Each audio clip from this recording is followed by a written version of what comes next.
the scale of modernity of these weapons, we realized this responsibility, and President Biden took a responsible and timely decision to extend the New START treaty by another 5 years till 2024. Indeed, a question arises, what's next? We agreed that we will launch consultations at the interagency level under the auspices of the US State Department and the Russian Foreign Ministry.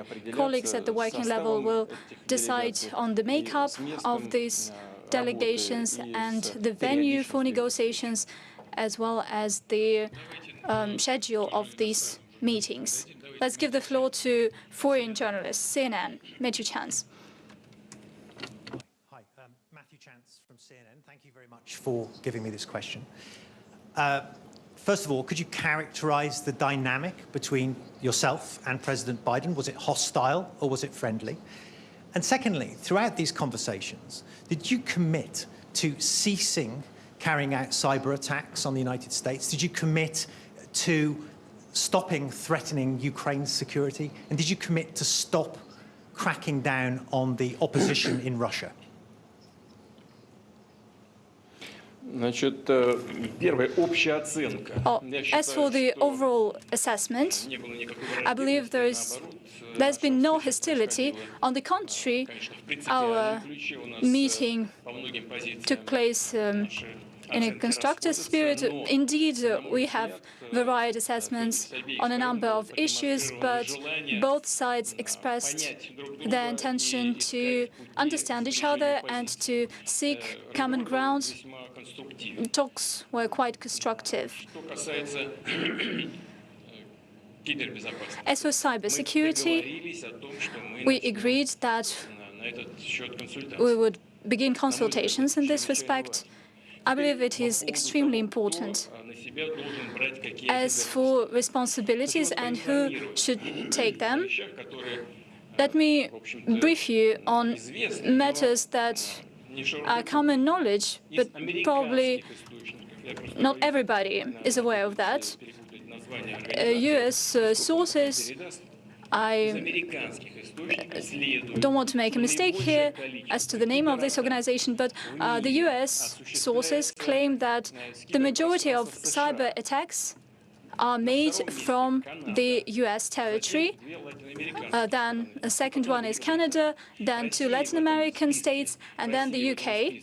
As for Russia, it is not listed in this ranking of countries that see the significant number of cyber attacks from their territory. That's one thing. Secondly, throughout 2020, we have received 10 requests regarding cyber attacks, on the US infrastructure. As our colleagues put it, these cyber attacks were launched from the Russian territory. And we received 2 such requests this year. And on all these requests, our colleagues received exhaustive answers. On its turn, Russia sent last year 45 such requests to the relevant agencies of the United States. And this year, we sent 35 requests, and no response has been provided so far. That says that we have a lot to work on, and as for the scale of responsibilities and who should take them, it should be decided within negotiations. We agreed that we would start such consultations, and we believe that the cyber security area is extremely important in the world at large, for the United States in particular, as well as for the Russian Federation to the same extent. For instance, we know about cyber attacks against a pipeline organization in the United States, and we know that this company had to pay a ransom of $5 million USD. According to my information, they were returned some part of this money from electronic wallets, but some part of this money is still missing. But what what do Russian authorities have to do this? We face the similar threats when it comes to one of the key Russian regions and its healthcare system. And we see where these cyber attacks are launched from. We see that these attacks are coordinated from the United States territory. I don't think that the United States authorities are interested in such kind of manipulations. We need to get rid of all kinds of insinuations and innuendo, and we should launch the expert work for the benefit of the United States and the Russian Federation. We have reached an agreement in principle on that, and Russia is ready to do that. RT, please give the mic to RT. Yeah, I believe some part of the question was not answered. Thank you very much for coming back to me, sir. So there were two other parts of the question. The first one is, did you commit in these meetings to stop threatening Ukraine? Remember, the reason this summit was called in the first place, or the timing of it, was when Russia was building up lots of forces across the border from Ukraine. And the second part of the question, the third part of the question, was, did you commit to stopping your crackdown against the opposition groups? To nail this down now. We can't have another extension. We can't keep going through this process, and we are going to have to work together. Well, to be honest, this part of the question was not interpreted, or maybe you decided to ask a second part of your question. But with regards to commitments to Ukraine, we have one single commitment to help and facilitate the implementation of the Minsk agreements. If the Ukrainian side is ready to do that, we are ready to follow this path without any doubts. Let me draw your attention to one thing. In November 2020, the Ukrainian delegation presented its ideas on how it intends to implement the Minsk agreements. And it's not a confidential document. It stipulates that, first of all, proposals on the political integration of Donbas to the Ukrainian legal system should be presented, as well as to the constitution. To this end, constitution should be amended. It is stipulated there. That's the first thing. And secondly, borders between the Russian Federation and Ukraine, the Donbas line, this security situation should be ensured the next day after the election. That's Article 9. So what did Ukraine propose? As a first step, it proposed to return the Ukrainian armed forces to their permanent stationing areas. That means that Ukrainian armed forces should be deployed in Donbas. That's the first thing. And secondly, they propose to close Ukrainian-Russian border in this area. And third, to hold elections 3 months after these two steps.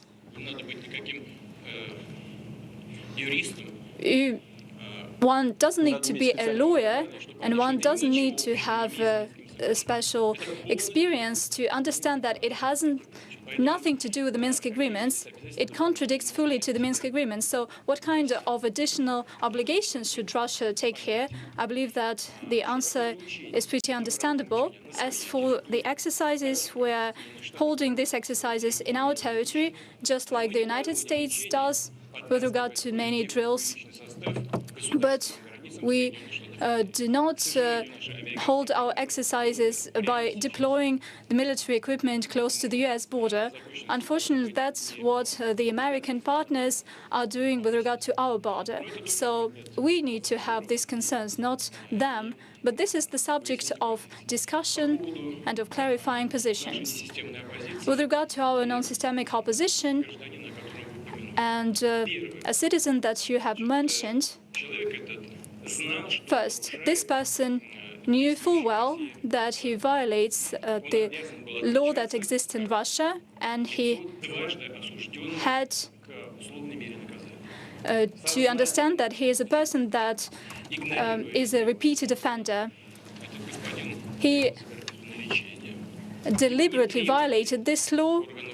He went abroad to receive medical treatment, and once he went out of hospital and posted his videos online, a requirement appeared, but he ignored the requirements of the law, and he knew full well that he is wanted. Nevertheless, he came back to Russia, and he deliberately wanted to be arrested. So he did what he wanted to do. What can we say here? With regard to persons like himself and the systemic opposition at large, unfortunately, the format of the press conference does not allow us to have a detailed conversation of that. But let me say the following. I believe that it's pretty simple and it would be clear to everyone. And if you could just have an unbiased coverage of this, I would appreciate it. So the United States declared Russia as its enemy and adversary, and the Congress made it back in 2017. The U.S. legislation have provisions that the United States should support the order and rule of democratic order in our country and support democratic organizations. And it is all contained in your legislation.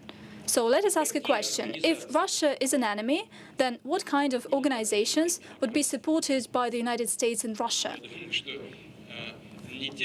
I believe these are not organizations that make Russia stronger, but those who deter Russia. For our Bloomberg television and radio audience, we are listening right now to the news conference from President Vladimir Putin over in Geneva on the conclusion of the summit. He's covered a number of topics already, receiving questions from both Russian and also other journalists. He has said that overall the tone of the talks was constructive. He said there are a lot of issues people disagree on, but it was constructive and they committed to try to understand one another. He said the ambassadors from the respective countries will return to their capitals within a day or two, he said, and they're working on other diplomatic relations. Ukraine, he says, the problem is that Ukraine is not living up to the Minsk agreements.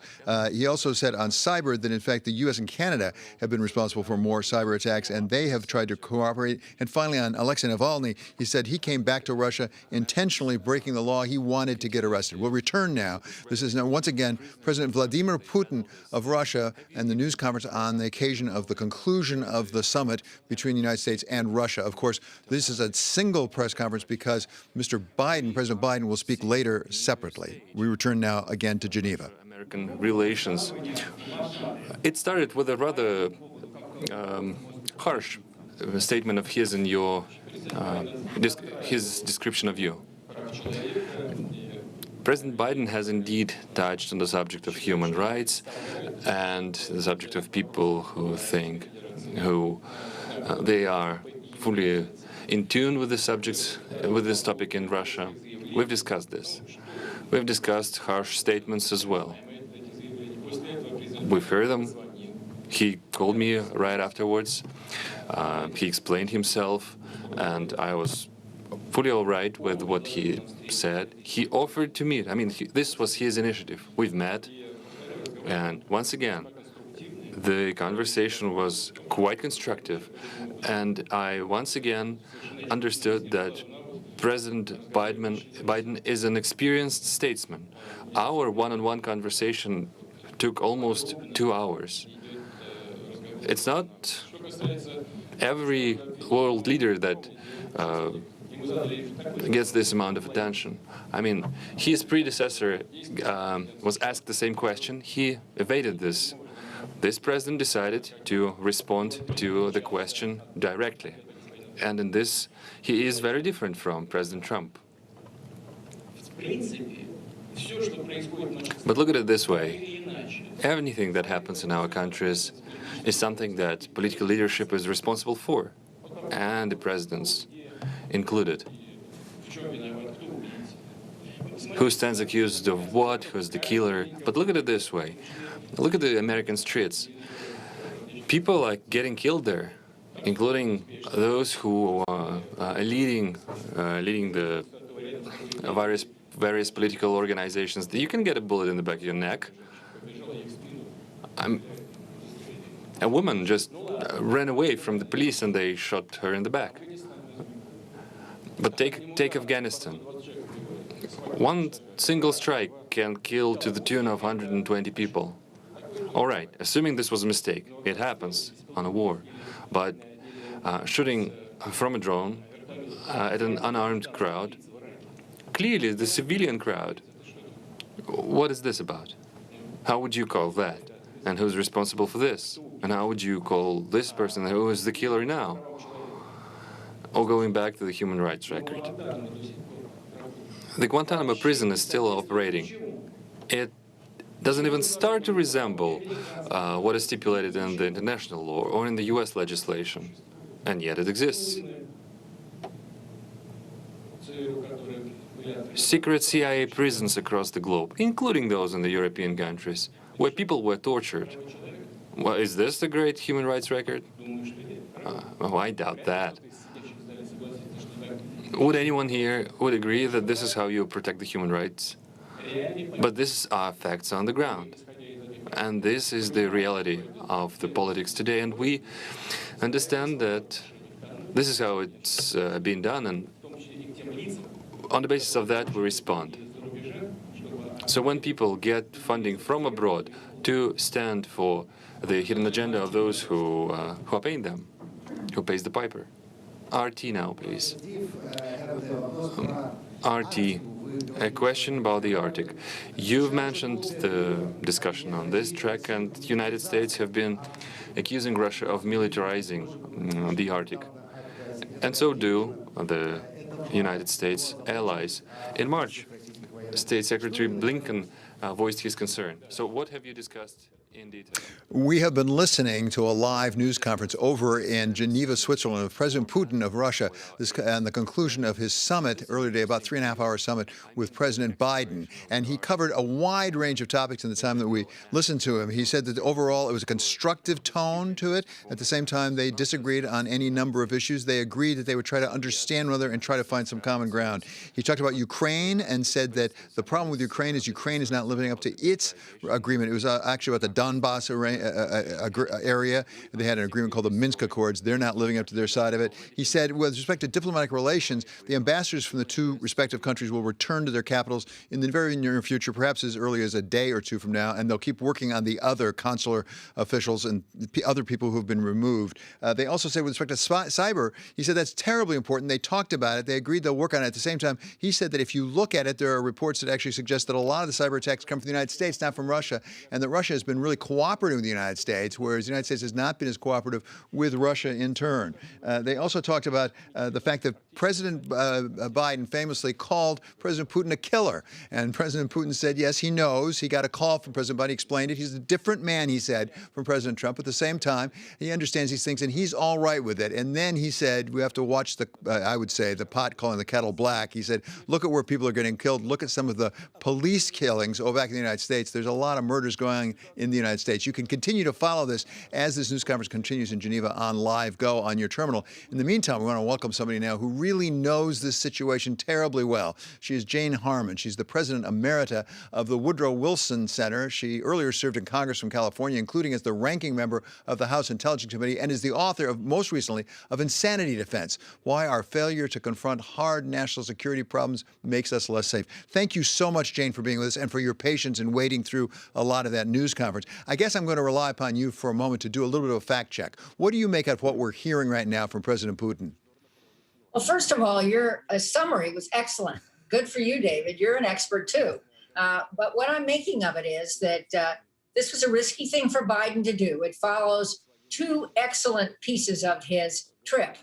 First, the G7, and second, the NATO meeting, where there is new focus on China and the open for half a year. But in fact, it's more than that. And as the planet warms, this navigation will be open for a longer time. New icebreakers, including the leader icebreaker. Just a beginning. And I think that Putin is handling himself in this press conference in a professional way. That doesn't mean I agree with most of anything he said. But he is recognizing Western press and respectfully answering questions. That's a start. We have to wait to hear from Biden what his side of this is. But I hope what comes forward is not just negotiated in press conferences. I think we've seen that movie, and it doesn't work well. I think what we need is competent teams, and we surely have one. Tony Blinken and Jake Sullivan are excellent negotiating our issues quietly. And cyber's on the top of my list. That is where the U.S. is much more vulnerable than Russia because we have much broader internet use. And the attacks coming from Russia, these ransomware attacks come from Russia, and many other attacks are really quite difficult for us at the moment to handle. We're improving capacity. We will improve capacity, but there ought to be a regime on cyber, very different from the regime on nuclear. It's a completely different technology and threat. So I'm bullish on having this meeting. Many have criticized it because what was our strategy? I heard that from John Bolton this morning. Our strategy was exactly this: to build momentum in Europe, come to confront Russia, which is on the border of Europe, about the ways it's meddling in Europe, meddling in the U.S., and being a bad actor with respect to human rights, like the imprisonment of Navalny. John Bolton, of course, being the national security advisor to President Trump, so he was in the Trump White House. Let's continue on cyber, because as you say, that is terribly important here. And we heard Vladimir Putin say there are reports in the United States, I don't know what reports he's referring to, that actually say that the United States and then Canada are the main sources of cyber attacks. I'm not aware of that. I must say I did see there's a CSIS report that actually came out a year or two ago that said it was China and Russia. What do you know about the sources of these cyber attacks? Well, I have no idea what Putin was referring to. We are more vulnerable than Russia, in my view, for several reasons. First of all, we're also a target of China cyber attacks. And by the way, it's kind of amusing. I heard that China recently attacked Russia. I haven't seen that in our news, so it may not be true. But things like the Colonial Pipeline attack and others have had a serious impact on the quality of life in the U.S. And we are learning, thank goodness, that the private sector must share information about cyber attacks with the government. That's now happening. And that we have capacity to go after these ransomware payments and hopefully find the bad actors and hopefully make them unable to continue to attack, and then put pressure on Russia, because that's where they are, to prosecute them. So I would give us high marks for improving tradecraft. I'd also give the public in the U.S. high marks for much more vigilance and an understanding of the need for cyber hygiene. So I can't verify what Putin's saying. Let's see what Biden's side of the story is. But again, I don't think we have to do all of this in public. So, Jane, let's talk about some of the criticism you mentioned of this summit happening this early in President Biden's administration, because I've heard that as well. The notion being it's too soon, and it's not clear what clear win he could come away, President Biden could come away with. Is it possible that the fact of it's being soon is exactly why he wanted to do it? Because the longer you put this off, maybe the higher the expectations. At this point, this is just setting the scene. He doesn't necessarily have to come away, President Biden, with some big victory. I totally agree with that, David. Let's lower expectations.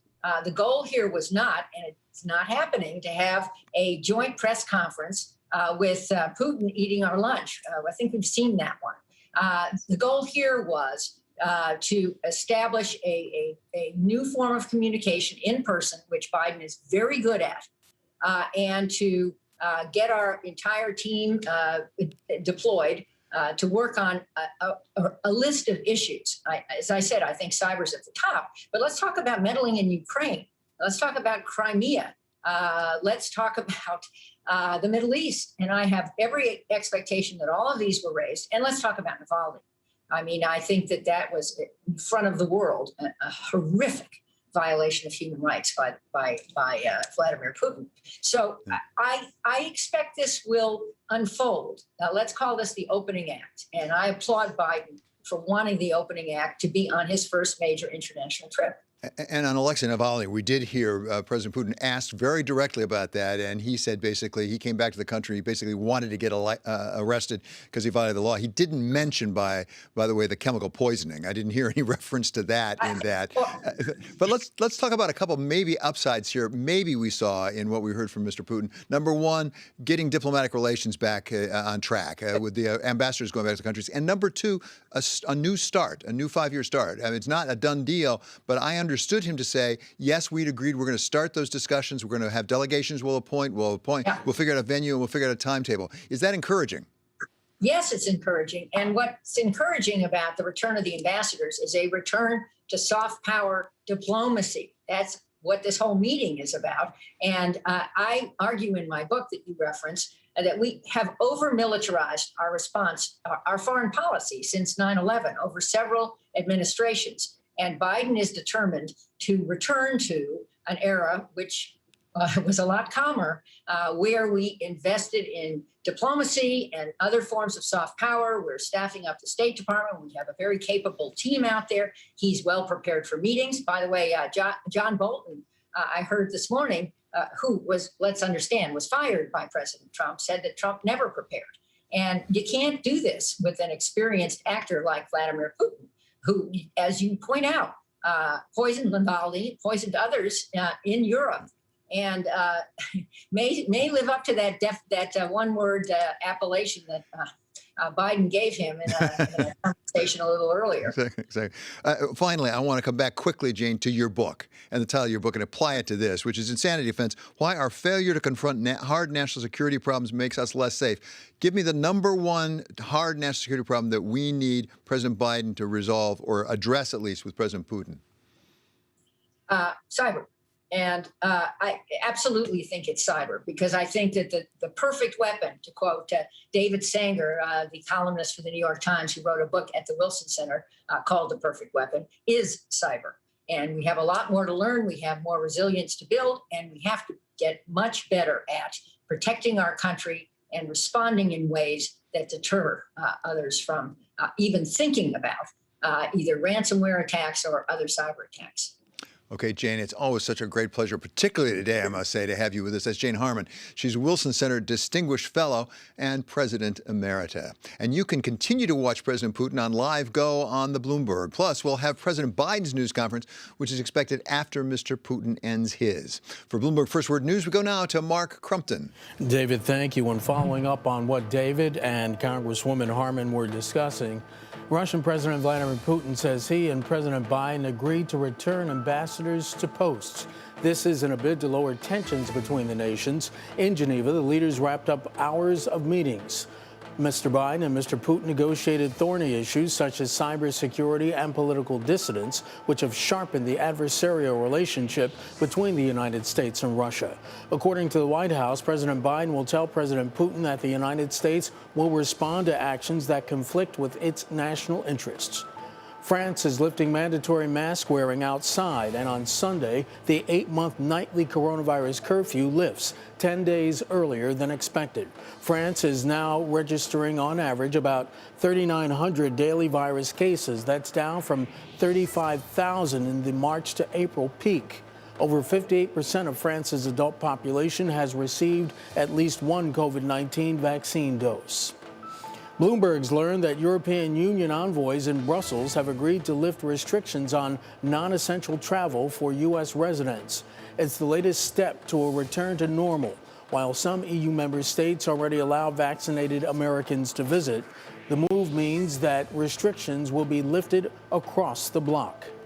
Israeli warplanes attacked sites belonging to the ruling Hamas movement in the Gaza Strip early today. That came after incendiary balloons launched from Gaza set fires in southern Israel. They're the first attacks ordered since Israel's new government took power Sunday. And they're the first since an 11-day conflict last month ended in a truce. Global news 24 hours a day, on air and on Bloomberg Quick Take, powered by more than 2,700 journalists and analysts in over 120 countries. I'm Mark Crumpton. We'll have more Balance of Power coming up next on Bloomberg TV and radio. Будут найдены определенные компромиссы. Министерство иностранных дел России и Госдеп США поработают.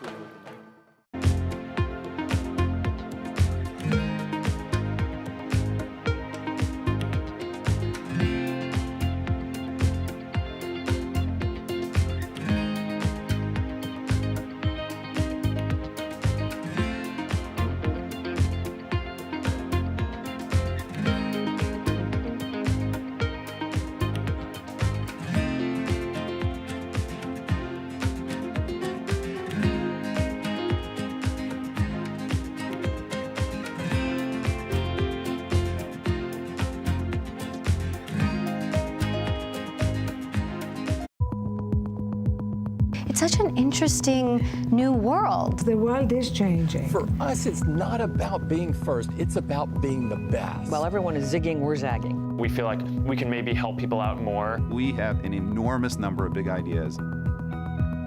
Crypto is a nuanced issue, and it's possible the U.S. gets crypto wrong.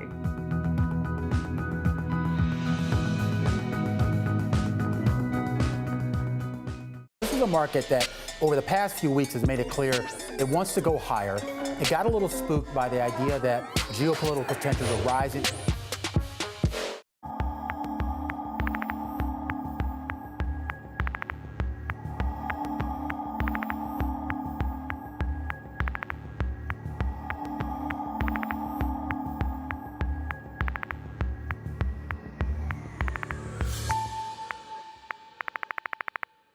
The curtain will rise again. Broadway's returning June. If you bought tickets, he's busted out. You've got more time here. If you Commodities are up. Keep going. To the moon. No. Beautiful. Bloomberg Surveillance, weekday mornings on Bloomberg Television and Radio.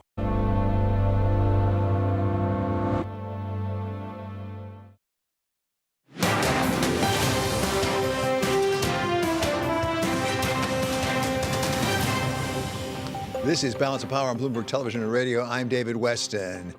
GM is our stock of the hour as it upped its commitment to electric vehicles today, and the market reacted. Here with the story is stocks editor Dave Wilson. Thanks, David. You know, it was just 3 weeks ago we were talking about how Ford Motor increased its planned investment in electric vehicles through 2025. You know, put that together with what they're spending on autonomous vehicles, self-driving cars. You're talking $37 billion at Ford. Well, now we've had a response from GM. They're increasing their spending plans, again, through 2025 for the second time in 8 months. They're now looking at $35 billion in spending to invest in self-driving cars as well as autonomous vehicles and electric vehicles, too. The EV part of it is really the biggest piece.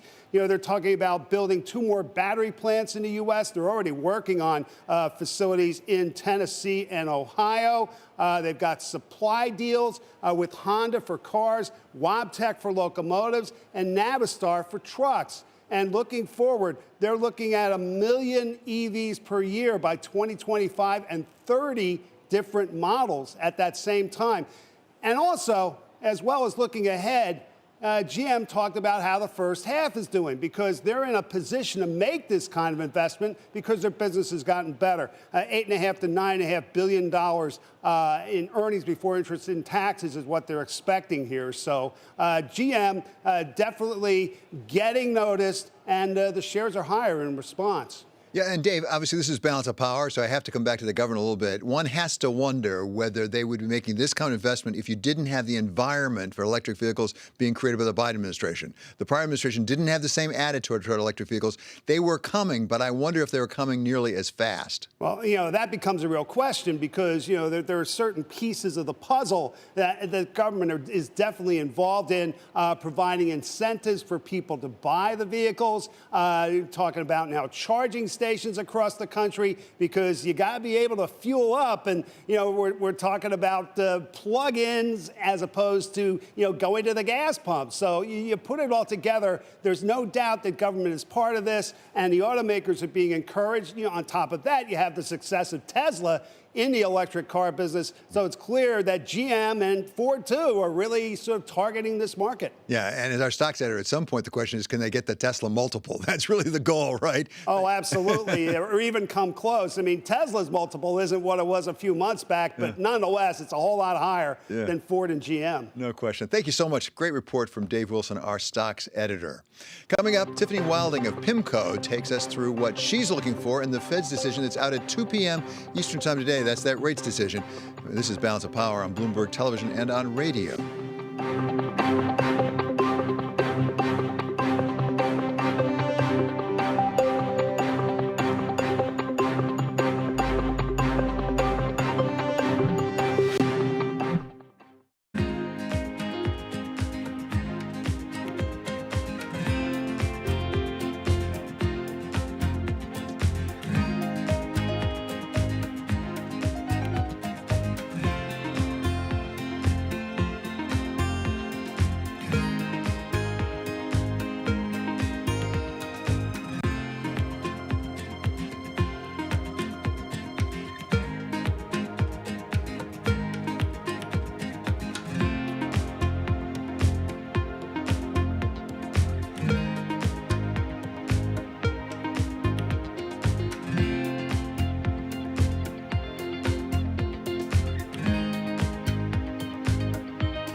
Bloomberg has enhanced search on the terminal to deliver what you need when you need it.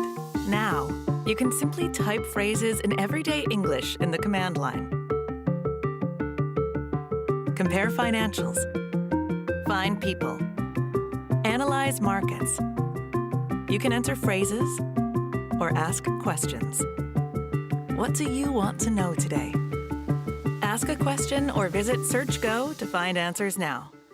People see prices going up and they're aware that interest rates are terribly low, but the monetary authorities are not saying, you better watch out because we're going to be raising interest rates pretty soon, then I think this comes to be quite a nasty combination.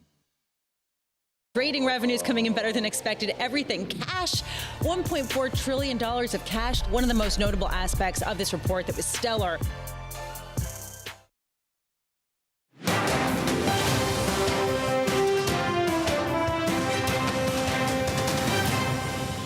This is Balance of Power on Bloomberg Television and Radio. I'm David Weston. The Federal Reserve releases its latest rates decision an hour and a half from right now, followed by Chair Powell's news conference. For her views on what we should be looking for, we welcome now Tiffany Wilding, Chief U.S. Economist for PIMCO. Tiffany, great to have you back with us. Thanks.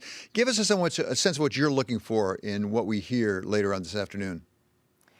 Yeah, so first of all, thanks for having me. So I think there are two key questions for this FOMC meeting. The first is did the FOMC start talking about tapering? And kind of what I mean by that is, did the staff come in with a presentation, and was there kind of a menu of options that were laid out for Federal Reserve officials? And then I think that the next key question for this meeting is how did the Federal Reserve officials change or update their outlook in the summary of economic projections? So I think on the first question about tapering, we do think that the FOMC started talking about tapering. I think it's completely normal for prudent central bankers to kind of look at, the outlook and the upgrades to their growth and unemployment forecasts and employment forecasts that we think are going to happen, even their inflation forecasts, and say, hey, I think it's time to talk about tapering. We even think that it's possible coming out of this meeting that kind of regional Fed presidents or others could actually start to socialize the Fed tapering at the September meeting, a little bit before even we kind of expect at the December. And we think that they might want that optionality, kind of in order to manage inflation expectations. Of course, we've seen this big spike in inflation. We think it's transitory, but the Fed might just want to manage the risk that it's not and that inflation expectations increase. So I think that's going to be one big thing. And then the other thing is we do think on the summary of economic projections, we do think they do upgrade the outlook. Obviously, they're going to have to revise up their inflation forecasts. But I think even on the growth side, growth is looking better than what they thought. And I think that's going to lower the unemployment rate. And that's going to kind of propagate through to the 2023 forecast. And that's going to cause them to move in their expectations for rate hikes, which we do think will be moved into 2023. Well, and the two things, as I understand, are directly connected. What they do with the tapering is affected by their economic projections. But taking a look at how much things have changed from what they projected, don't they have to do something? They projected like 1.8% core PCE deflator inflation by the end of this year, by Q4. It's going to be over 3, it looks like. When they were meeting last time, there were something like 80,000 cases a week in the United States. Now it's 10,000. And look at the JOLTS numbers. There are 9.3 million job openings right now. It's a really different economy than from the one they described last time. Don't they have to change those projections? And doesn't that drive them to say we got to do something about monetary policy? Yeah, absolutely. So the core PCE inflation projection, we think that goes up to 3%. But keep in mind, we do think that the factors that are driving that are still transitory. But separately, as I mentioned, the growth outlook does look better. So that should cause them to lower their unemployment rate forecast. And out to 2023, that does suggest, that they might even have to raise their inflation forecast a little bit in 2023 just because the unemployment rate, the labor market is expected to be tighter. So, I do think they will have to move in their projections for interest rate hikes. And again, just on this optionality related to tapering, it argues in our minds, that at least opening the door to a possible September taper, is again a prudent thing to do, from the central bank's perspective. Now we still expect December is probably the most likely outcome because we do think inflation inflation is transitory and it will start to decelerate in the back half of this year. But again, central banking is all about managing the risks. And we think at this meeting, the Federal Reserve is going to be more focused on managing some of the potential risk to inflation expectations. Yeah, so Tiffany, let's project here a bit what you think the Fed might do, because this is a very big battleship. They don't want to turn it too fast if they decide to turn it at all, because the markets would react very badly. So take the meeting today, the results today, also Jackson Hole, and then into September. If in fact they want to be on a track to in September at least announce a plan, I think that's what you were describing, a plan for tapering. What do they have to do today? What do they have to do in Jackson Hole? Well, so I think what happens today, and I think this happens regardless if they announce, the first reduction in bond purchases in September or December, as we expect. But what needs to happen today probably is that, the staff will come in, and this will probably be led by the New York Federal Reserve, the SOMA manager, will come in and provide them a menu of options on exactly how they taper the bond purchases. So the question will be is how much do we reduce the Treasury and MBS purchases by month? Do we lay this all out at the beginning of the program, or do we allow ourselves some optionality? These kinds of questions is what will be discussed. It's possible that FOMC members could come back to the staff and ask for additional analysis, which will then be discussed at the July meeting. And then we think every meeting after that will be really about what sort of brings the Fed to substantial progress on both the inflation and the unemployment goals. Like, what does that mean? Because the Fed has told us they need to see that substantial progress in order to announce tapering. And again, I think that's going to be the discussion that's going to be happening in September. And ultimately that will be the discussion that happens later on in December as well. So Tiffany, to boil it down, we're going to take a look at the economic projections that at least I think are going to have to look pretty different from what they were before. But on the tapering question, do you think the main thing we should be looking for is if they're finally admitting they are thinking about tapering? So I think they already admitted that. And I think that's something that some market commentators have missed. They basically admitted that they're talking about tapering in the minutes for the April meeting. And we've seen a range of Federal Reserve officials come out after that April meeting and say, yeah, we need to talk about tapering. So right now they're talking about tapering. So what's going to happen at this June meeting is they're actually going to talk about tapering. So I know that all of this is very confusing and a little bit jargony, but I think the bottom line is that the economy does look better than where we were in April, certainly. And I think the Fed should have more confidence that we can really start the path of, those kind of first small steps, towards normalization. And we think that's basically what they do today by weighing options on exactly how to reduce these bond purchases. Okay, Tiffany, as I say, it's always a great pleasure to have you with us. That's Tiffany Wilding of PIMCO. Stick with Bloomberg for our coverage of the Fed decision and Chairman Jay Powell's news conference. That's going to be coming up at 2 and then 2:30. It's going to that special. I beg your pardon. Is going to start at 1:30. The announcement decisions at 2, and then we'll have Jay Powell at 2:30. For Bloomberg First Word News, we go now to Mark Crumpton. David, thank you very much. Russian President Vladimir Putin says he and President Biden agreed to return their respective ambassadors to their posts in Moscow and Washington. This in a bid to lower tensions between the nations. In Geneva, the leaders wrapped up hours of meetings. President Putin described the talks as constructive as thorny issues were broached, including cybersecurity, political dissidents, and geopolitics, such as Ukraine. The U.S. economy is well on the way to a post-COVID recovery. This vote of confidence from Treasury Secretary Janet Yellen testifying before the Senate Finance Committee. She thanked Congress for passing the $1.9 trillion pandemic relief bill in March. But challenges remain, including wage inequality, declining labor force participation, racial gaps, and rising inflation. She's urging lawmakers to back President Biden's proposals for a multi-year $4 trillion spending plan on child care, infrastructure, and green investments. A bipartisan group of senators is still trying to reach a compromise on an infrastructure plan. The United States is pledging more money for poorer nations to cut emissions. U.S. climate envoy John Kerry says it's imperative to close the gap on finance when it comes to climate change. Kerry spoke in Saudi Arabia, where he is pushing major oil and gas producers to adopt cleaner energy policies. Kerry says the Saudis may agree to a net zero emissions target to take effect around 2050. Texas squeezed by on Tuesday with just enough electricity to keep the lights on.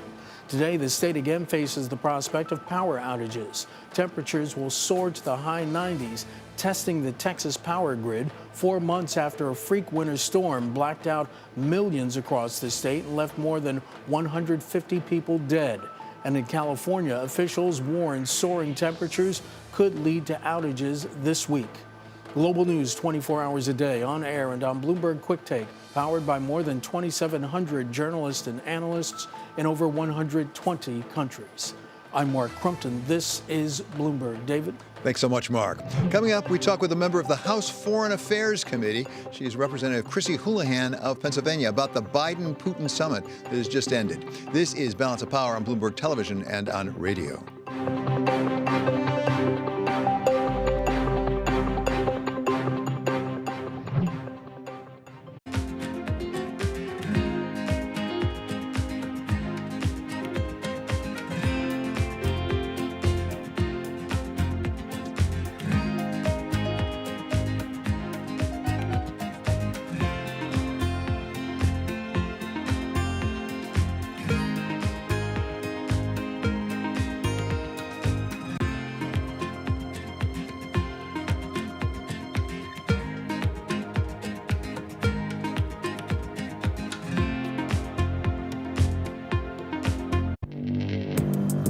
Access the financial world on demand.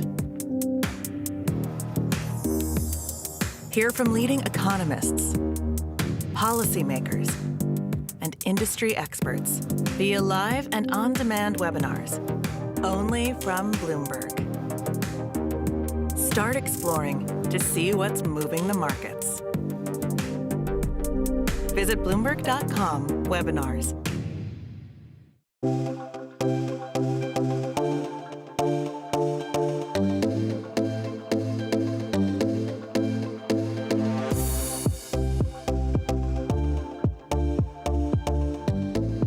Announcing a project and doing a project is something different. And that's why we are so proud. We have started now the first one here. It's running, and I believe that we will see scalability.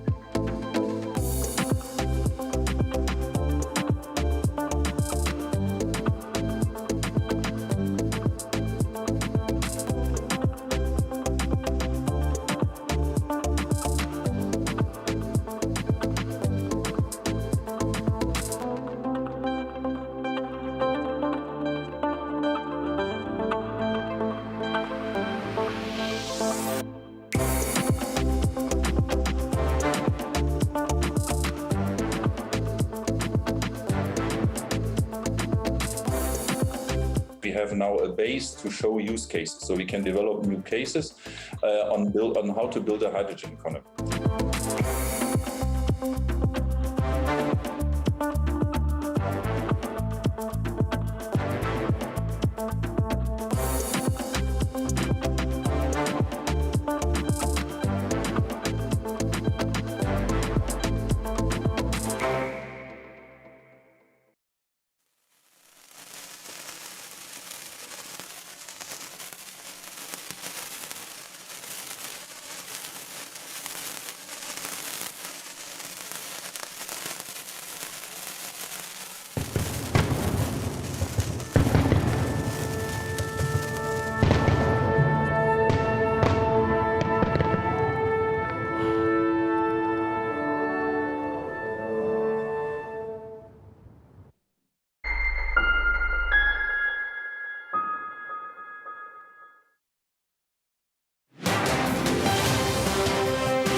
This is Balance of Power on Bloomberg Television and Radio. I'm David Weston. As the summit between President Biden and President Putin draws to a close in Geneva, we turn now to what comes next in U.S.-Russia relations. For her perspective, welcome back now Congresswoman Chrissy Houlihan of Pennsylvania. She's a member of the House Foreign Affairs and Armed Services Committee. So welcome, Congresswoman. It's good to have you here. I see out of the corner of my eye, actually, President Putin is just concluding his news conference right now. We listened to some of it there at the beginning. So it's too soon to tell. We haven't heard from President Biden. He'll have a separate news conference. But what do you make thus far of what's coming out of this? I also watched just a little bit of the press conference, and I do look forward to hearing from President Biden for his perspective of what happened there. I am heartened to hear that the diplomatic relations between the two countries will be restored with the ambassadors for both nations returning to their posts. That's good. I am heartened to hear from Putin that it sounds as though cybersecurity was raised in the conversation. I think that's the new frontier. I think that's something that real serious conversations need to be had, in terms of kind of how we globally respond to incursions. And so we'll have to see what else was brought up. I'm hopeful that this is an opportunity to lower the temperature on the planet, both literally and figuratively, an opportunity for President Biden to reestablish our presence on the global stage. And it looks as though he's made a plan and he's working his plan, and I appreciate that. I want to draw upon your expertise, not just as armed services and foreign affairs, but also as a veteran of the United States Air Force. One of the things that President Putin said is that they did talk about a New START treaty, that strategic arms reduction treaty, and said that they would get their delegations together, pick a venue, and pick a timetable. It sounds like he's open to a new extension of START. How important is that geopolitically? I think those kinds of negotiations are very important politically, and I am glad to hear that that is the case. I would like to circle back around, though, to cyberspace and bio conversations too. We are in a time when the threats are different. They are, of course, the traditional ones of nuclear armament, but they are also those of new technologies, artificial intelligence, cybersecurity, Internet of Things, kind of. And I think those are also conversations that I'm hoping that the two countries, nation states, are having as well. Was there some criticism of President Biden in having it this early in the process? There were some people who said, wait a second, what can you come away with as a win from this? Or was it wise for him to do it early on so the expectations were lower?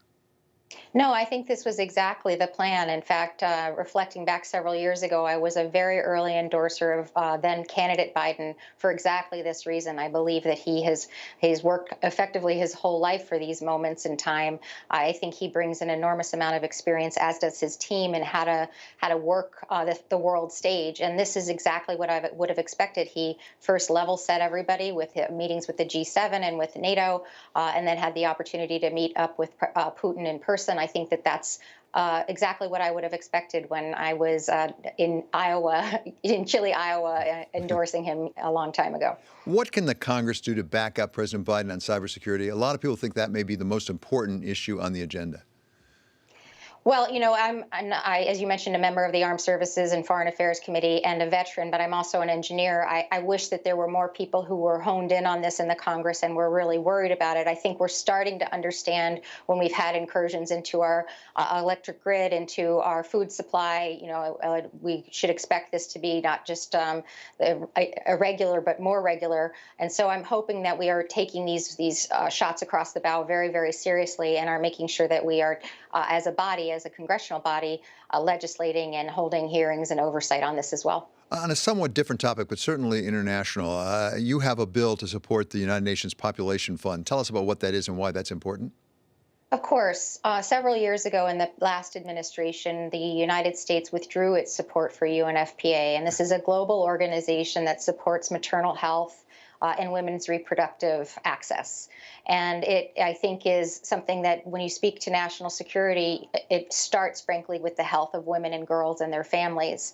And we know that when women and girls have good health, good education, and good opportunities, that it is a more peaceful world. And we know that the United States has a responsibility to make sure that all of those things happen. We will be in a more peaceful situation from our own national security perspective if we take care of people where they live. So the UNFPA bill that we are dropping would start funding that program again, appropriating resources to that program again, similar to what President Biden is doing in kind of retaking the world stage, again, sort of stepping back into the place where we ought to be, leaders in the space of women and girls' health. Congressman, finally, I read that you are not going to run for the Senate from Pennsylvania. You're going to stay and run again for the House of Representatives. Why did you decide to do that? I think we talked about the possibility of the Senate last time we were on together. It was a really, really difficult choice, but I think in the end, my decision was that I am best of most service, of highest service when I serve this community that I'm in right now.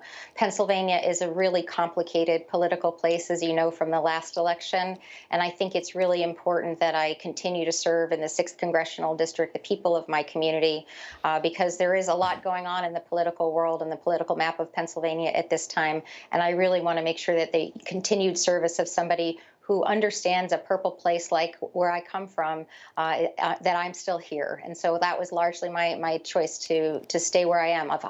I believe that's my highest and best purpose. Okay, well, thank you very much for spending time with us today. That's Congresswoman Chrissy Houlihan, Democrat of Pennsylvania. Coming up, we get the latest from Geneva with our White House correspondent, Josh Wingrove, as we wait for remarks from President Biden over there in Geneva. This is Balance of Power on Bloomberg Television and on radio.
Bloomberg surveillance puts global markets into perspective. We're going to try to fold an economic theory here with what we've got.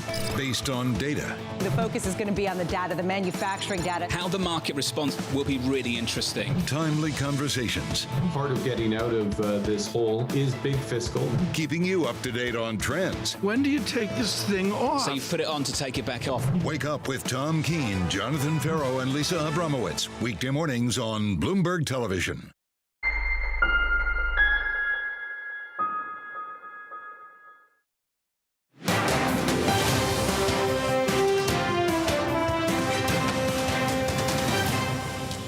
This is Balance of Power on Bloomberg Television and Radio. I'm David S. Weston. We are waiting right now for that news conference from President Biden after President Putin has wrapped up his own news conference. This was after their summit together today, earlier in Geneva. We welcome now Bloomberg White House correspondent Josh Wingrove on location in Geneva.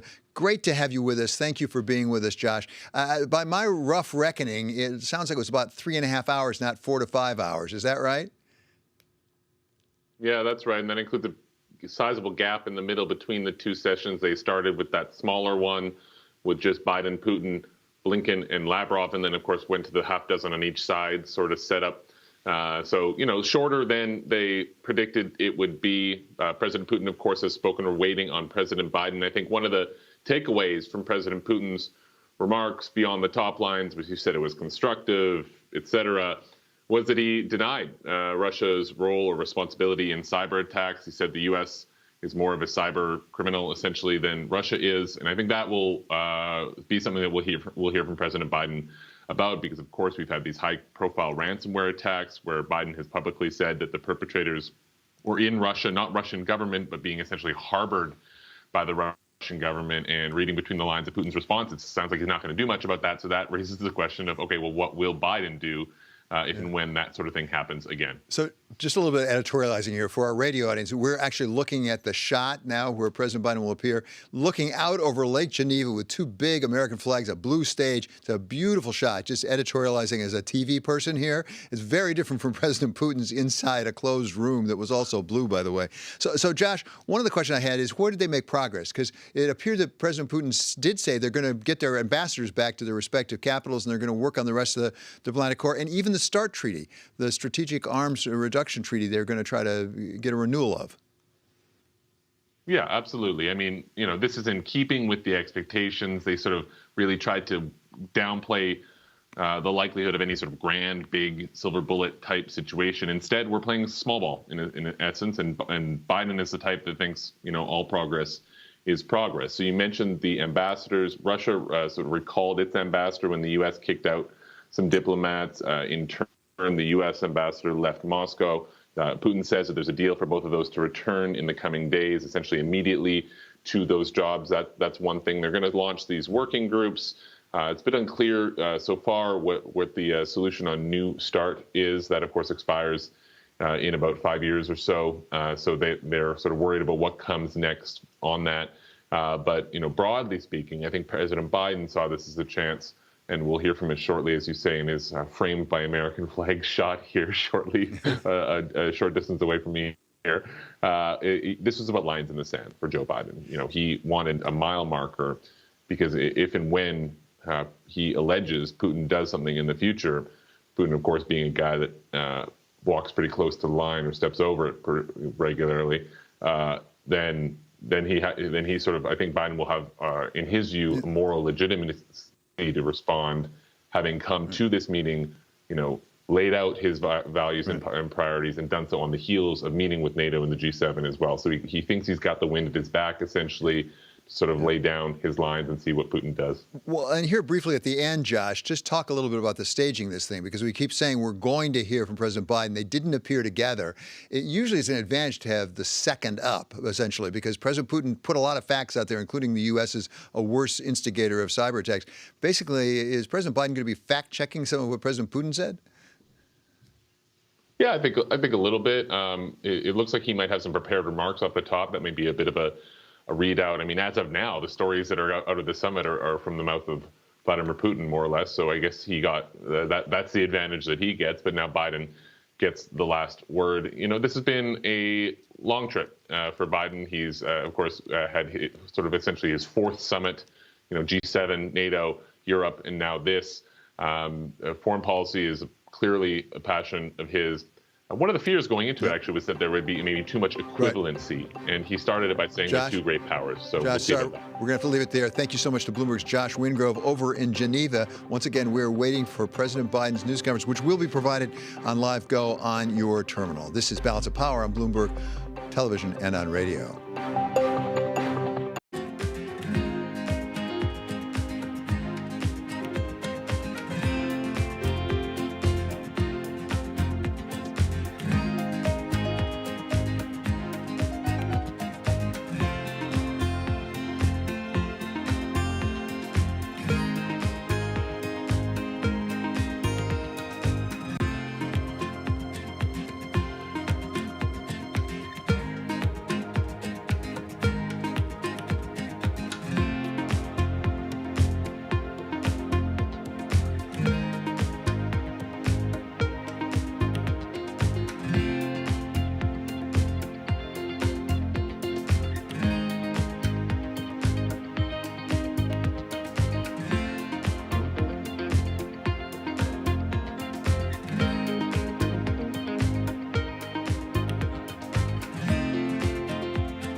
We're now in the early stages of a sustainability revolution. The battery problem may be the biggest unsolved problem in all of technology. Every time the United States has done great transformative things, there's been a partnership between government and the private sector. With a willing partner to ensure competitiveness and draw in investment in the United States, Canada's going to be able to be even more ambitious. The objective for Glasgow, first and foremost, is to keep that 1.5 degree temperature rise within reach. The train has left the station. Investors care about it. People who work inside of corporate America care about these issues. And certainly we see that with just the broader community. There's not enough tax in the world for private sector to pay for all of this. It's going to have to be a public-private partnership.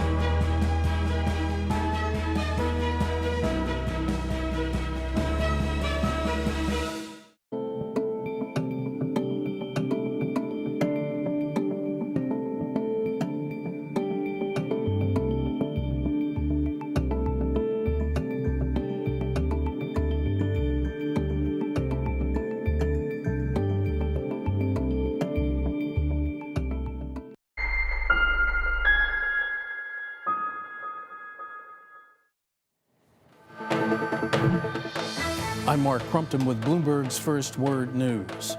Russian President Vladimir Putin says he and President Biden have agreed to begin consultations to replace the last remaining treaty limiting nuclear weapons. Another point of agreement, the return of ambassadors. With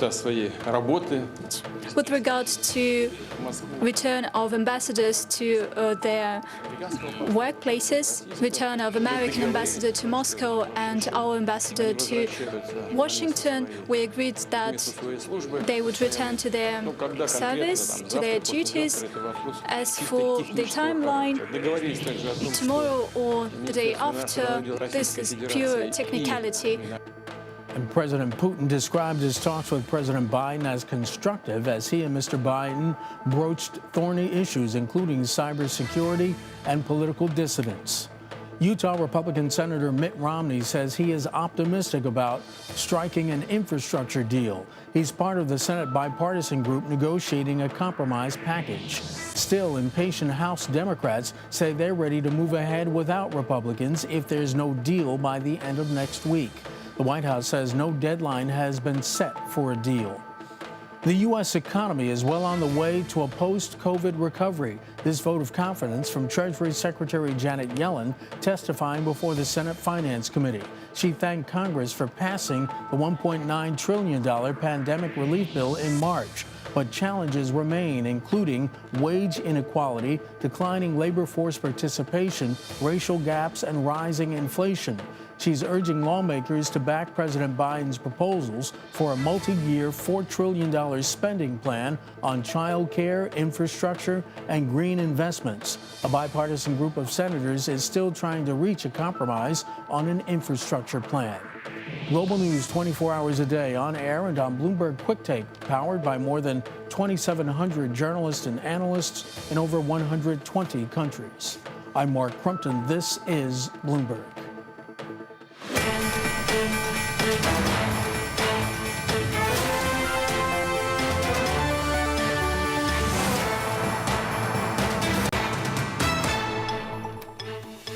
It is 1 p.m. in New York, 7 p.m. in Geneva, and 1 a.m. in Hong Kong. I'm Matt Miller. Welcome to Bloomberg Markets. Here are the top stories we're following for you from around the world. The Fed decides. We'll count you down to the FOMC rate decision due out in less than an hour's time. Plus, we're going to bring you the latest from Geneva as Vladimir Putin says the U.S. and Russia will return their ambassadors to their posts in Moscow and in Washington, D.C., and we'll take live comments from President Biden following his meeting with Vladimir Putin. All that and more coming up. Here you can see the stage is set. The president has yet to step out, but as soon as he does, we will bring you his remarks live as well as the Q&A. First off, let's take a quick check at what's going on in markets. We've had reports that bots are doing some selling here on the S&P 500. We were unchanged throughout most of the day, but now the S&P has come down as we get closer and closer to the Fed meeting. The Bloomberg MLive blog says bots are responsible. Algos selling off shares amid FID trading, moving the needle a little bit there. The U.S. 10-year yield holding well below 1.5% at 148.54 right now. The question of this coiled spring and will it be set off to be answered in less than 57 minutes time. Bloomberg U.S. dollar index right now unchanged at 11.23, 11.24, and you can see Brent crude right now, the global benchmark, up to 74.23, and there's talk about WTI even rising to these levels and beyond as global demand picks up. Now, as you may have noticed, the FOMC rate decision comes out today. That's 2 p.m. Eastern time. Jay Powell's press conference follows a half hour later. For more on what we can expect, let's bring in Bloomberg International and economics policy correspondent Michael McKee. Mike, what is the main thing you're going to be watching for today before the dot plot comes out? Well, the dot plot will be the first thing on people's minds, and you may also want to have a shot glass ready for the Fed drinking game. How many times does Jay Powell say transitory in his news conference talking about inflation? The dot plot, as you can see, right now forecasts no rate increase until at least 2024. There are 18 members, and only 7 saw a rate increase in 2023. So keep an eye on 2023. If 3 dots move up, then the Fed is weighing a rate move earlier than most in the markets had anticipated. The other question, as I mentioned, is about inflation. Transitory has been the Fed's word, but right now they are expecting, at least according to their economic survey back in March, 2.4% inflation for the year, and it's running at 3.5. So they may have some splaining to do, Matt, as they say in the business. Vince Signorella on the MLive blog says markets are coiled like a snake. Vol is set to explode after the FOMC, and the risks have been called asymmetric because no one really expects them to get any more dovish. The only thing they can do is, stay the course or take a turn towards tapering. Why is this market pricing a 10-year at 148 right now? Well, there's probably a couple of reasons. One is that they're buying into what the Fed is doing. Another is a lot of buying by foreigners who are hedging other bets right now because the U.S. is the safest and the strongest economy at the moment. But what we're watching is to see if there is a bet reaction, like you talk about, a coiled spring ready to move that then comes back the other way once people get their initial reactions out of the way. Because the Fed really isn't expected to do anything today. The one thing they might do is change the interest on excess reserves, but that's a technical tweak, not a monetary policy move. There's been more and more talk about the danger of this situation from Peter Hooper and his colleagues at Deutsche Bank, from Andy Haldane out of the Bank of England, from Mohamed El-Erian in the FT, and then on Bloomberg Opinion today. Is the Fed setting itself up for, is it cornering itself really, so that if we do see inflation show up as more than transitory, they're forced to raise rates faster than they normally would and push the economy into a recession again? Well, that's going to be one of the questions that Jay Powell is asked today because, of course, we don't know exactly where they draw the line. They've been very unspecific about how long transitory lasts or how high they're willing to let things go before they start to get nervous. So watch for any kind of comment from him on that. He's worked very hard to keep his options open at past news conferences, and so it may be we don't get a specific answer. But if he does suggest that the Fed has limits, then you could see that kind of market reaction. And we don't exactly know where the Fed would draw the line. We haven't been adding jobs as quickly as the Fed anticipated over the past couple of non-farm payrolls reports, but we are adding a solid amount. I think we had more than 500 million jobs added in the last report. What does the Fed want to see here? Where do Jay Powell and his colleagues see the NAIRU, or the natural level of unemployment? Well, they still think it's somewhere around 4%, but they noted that we were able to be well below 4% for many months before the pandemic without touching off inflation, and their bet is that still holds. They're not looking so much at the number of jobs created each month as the number of people who are out of work who were working a year and a half ago, the employment to population ratio, and they want to see more of those people come back. And of course, they're watching the unemployment rates for women and minorities, trying to get more of them into the labor force. Those are the criteria for them, and so far there has been progress in those areas.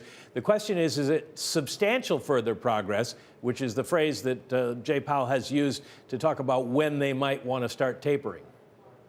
We're going to get a summary of economic projections, Michael. What are traders going to be focused on? What is the Fed going to say about inflation? Well, you've got to figure that they're going to move up their inflation forecast. 2.4%, what they saw for the end of this year in March, is unrealistic at the moment, the way inflation is going. The question is, how far do they raise it? And then how does Powell explain that? The unemployment rate, they think 4%. It could go lower than that, but the way we have been going, it's probably going to stay about the same. GDP will be interesting to see because they forecast 6.5% for this year, but some people on Wall Street are higher than that. Right now, for the second quarter, the Atlanta Fed forecast is up for, I think, 10.3%. So if we get that kind of number, then it raises the stakes for the Fed in the sense that the faster the economy goes, the more inflation we may get. So much attention, as usual, focused on Jackson Hole, Mike, which I believe comes at the end of August. Is that where you expect as well us to finally get the Fed laying the groundwork of what its taper plans are going to look like? Well, I think there's a narrative on Wall Street that it is probably a good place for Jay Powell to give a speech because it's in isolation, it's away from other monetary policy and central bank moments, and it's been used before, particularly by Ben Bernanke, to lay out future monetary policy plans. But the idea is he might hint at the fact that at the next meeting they would lay out some plans. But it's hard to know because with the inflation rate we've seen running faster than expected, perhaps they move that up a little bit, and they're talking about it at the July 28th meeting before we even get to Jackson Hole. All right, Mike, thanks very much for joining us. Mike McKee there, our international and economics correspondent, talking to us about what to expect. Stay tuned for full coverage of the FOMC rate decision. The Fed Decides is our special coverage. It kicks off in just about 20 minutes' time, I believe, with Tom Keene and company. And of course, we are still waiting for the latest out of Geneva. We saw that stage set for President Biden to come out. Here it is. Gorgeous shot over Lake Geneva. Any minute now, he should come out and give his account of his bilateral meeting with President Putin. We are all also waiting for President Putin to leave. He's going to get on his presidential aircraft and fly out of Geneva any minute. So things are moving along here as they get set to move along in Washington, D.C. Oh, look at that. That is President Putin's state car. Fascinating vehicle, almost like a Rolls-Royce Ghost, but it's his own a Russian build, and I probably shouldn't be talking about it this much. This is Bloomberg.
It's such an interesting new world. The world is changing. For us, it's not about being first, it's about being the best. While everyone is zigging, we're zagging. We feel like we can maybe help people out more. We have an enormous number of big ideas. Crypto is a nuanced issue, and it's possible the US gets crypto wrong.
Bloomberg has enhanced search on the terminal to deliver what you need when you need it. Now, you can simply type phrases in everyday English in the command line. Compare financials. Find people. Analyze markets. You can enter phrases or ask questions. What do you want to know today? Ask a question or visit SearchGo to find answers now.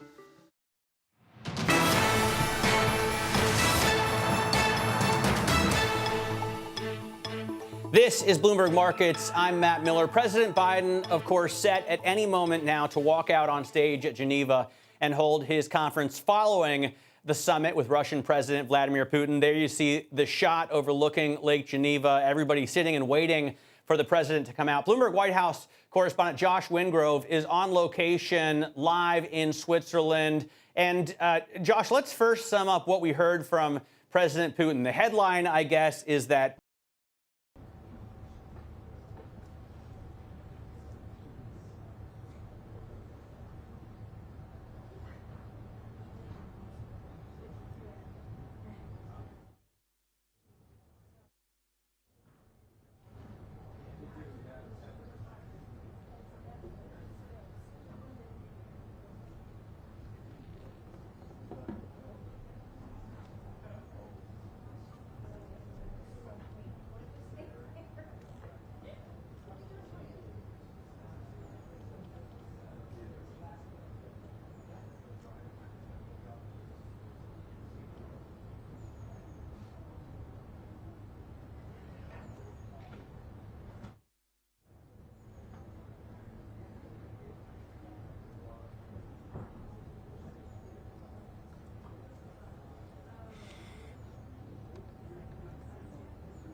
Ladies and gentlemen, please take your seats. The program will begin in 2 minutes.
careful moving.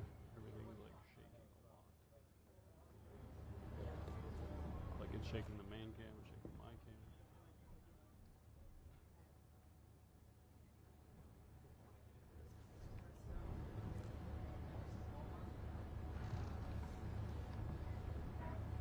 Yeah, Lester, we are here waiting for the president to arrive just moments from now. And members of his team who are behind closed doors for Vladimir Putin have already taken their seats, among them the Secretary of State Tony Blinken and his national security advisors. You know that Vladimir Putin said that today's meeting was constructive, that there was no hostility. He said that there was no pressure put on either side. Remember, the president himself said he would be confronting Vladimir Putin on a variety of topics, so it would be on him now to try to set the record straight about what happened behind closed doors. What was striking in the comments earlier from Putin is that he took no responsibility for Russia's aggressive behavior. His remarks were filled with that form of whataboutism, blaming the U.S. for so many of his own aggressive acts, as he suggested.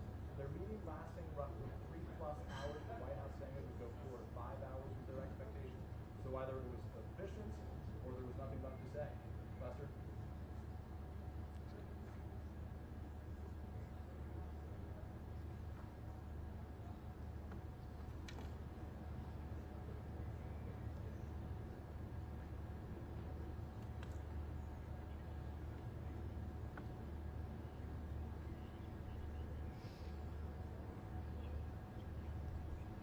Ladies and gentlemen, the President of the United States.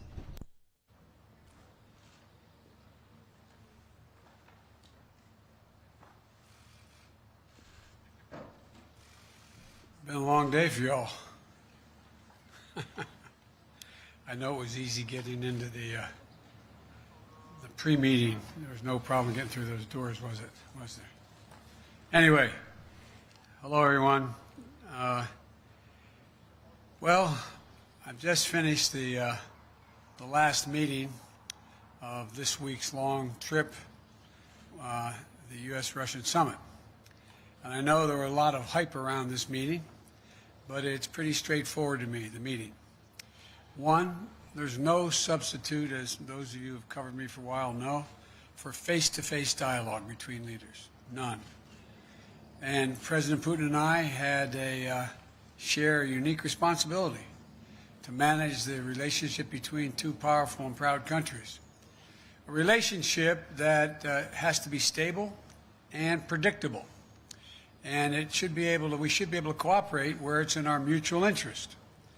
And where we have differences, I want President Putin to understand why I say what I say and why I do what I do, and how we'll respond to specific kinds of actions that harm America's interest.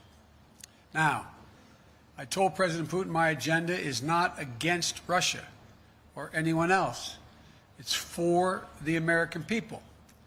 Fighting COVID-19, rebuilding our economy, reestablishing relationships around the world with our allies and friends, and protecting the American people. That's my responsibility as president. I also told him that no president of the United States could keep faith with the American people if they did not speak out to defend our democratic values, to stand up for the universal and fundamental freedoms that all men and women have, in our view. That's just part of the DNA of our country. So human rights is going to always be on the table, I told him. It's not about just going after Russia when they violate human rights. It's about who we are. How could I be the President of the United States of America and not speak out against the violation of human rights? I told him that unlike other countries, including Russia, we're uniquely a product of an idea. You've heard me say this before again and again, but I'm going to keep saying it. What's that idea? We don't derive our rights from the government. We possess them because we're born, period. And we yield them to a government. And so the forum, I pointed out to him that that's why we're going to raise our concerns about cases like Alexei Navalny. I made it clear to President Putin that we'll continue to raise issues of fundamental human rights, because that's what we are. That's who we are. The idea is we hold these truths self-evident, that all men and women We haven't lived up to it completely, but we've always widened the arc of commitment and included more and more people. And I raised the case of two wrongfully imprisoned American citizens, Paul Whelan and Trevor Reed. I also raised the ability of Radio Free Europe and Radio Liberty to operate and the importance of a free press and freedom of speech. I made it clear that we will not tolerate attempts to violate our democratic sovereignty or destabilize our democratic elections, and we would respond. The bottom line is, I told President Putin that we need to have some basic rules of the road that we can all abide by. I also said there are areas where there's a mutual interest for us to cooperate. For our people, Russian and American people, but also for the benefit of the world and the security of the world. One of those areas is strategic stability. You asked me many times, what was I going to discuss with Putin before I came? I told you I only negotiate with the individual, and now I can tell you what I was intending to do all along. And that is to discuss and raise the issue of strategic stability and try to set up a mechanism whereby we dealt with it. We discussed in detail the next steps our country should take on arms control measures, the steps we need to take to reduce the risk of unintended conflict. And I'm pleased that we agreed today to launch a bilateral strategic stability dialogue. Diplomatic speak for saying get our military experts and our diplomats together to work on a mechanism that can lead to control of new and dangerous and sophisticated weapons that are coming on the scene now, that reduce the times of response, that raise the prospects of accidental war. And we went into some detail of what those weapon systems were. Another area we spent a great deal of time on was cyber and cybersecurity. I talked about the proposition that certain critical infrastructure should be off limits to attack, period, by cyber or any other means. I gave them a list. If I'm not mistaken, I don't have it in front of me, 16 specific entities, 16 defined as critical infrastructure under U.S. policy, from the energy sector to our water systems. Of course, the principle is one thing. It has to be backed up by practice. Responsible countries need to take action against criminals who conduct ransomware activities on their territory. So we agreed to task experts in both our countries to work on specific understandings about what's off limits and to follow up on specific cases that originate in other countries, in either of our countries. There's a long list of other things we spent time on, from the urgent need to preserve and reopen the humanitarian corridors in Syria so that we can get food, just simple food and basic necessities, to people who are starving to death. How to build it and how it is in the interest of both Russia and the United States to ensure that Iran does not acquire nuclear weapons. We agreed to work together there because as much as Russia's interest is ours. And to how we can ensure the Arctic remains a region of cooperation rather than conflict. I caught part of President Putin's press conference, and he talked about the need for us to be able to have some kind of modus operandi where we dealt with making sure the Arctic was, in fact, a free zone. And to how we can each contribute to the shared effort of preventing the resurgence of terrorism in Afghanistan. It's very much in the interest of Russia not to have a resurgence of terrorism in Afghanistan. There are also areas that are more challenging.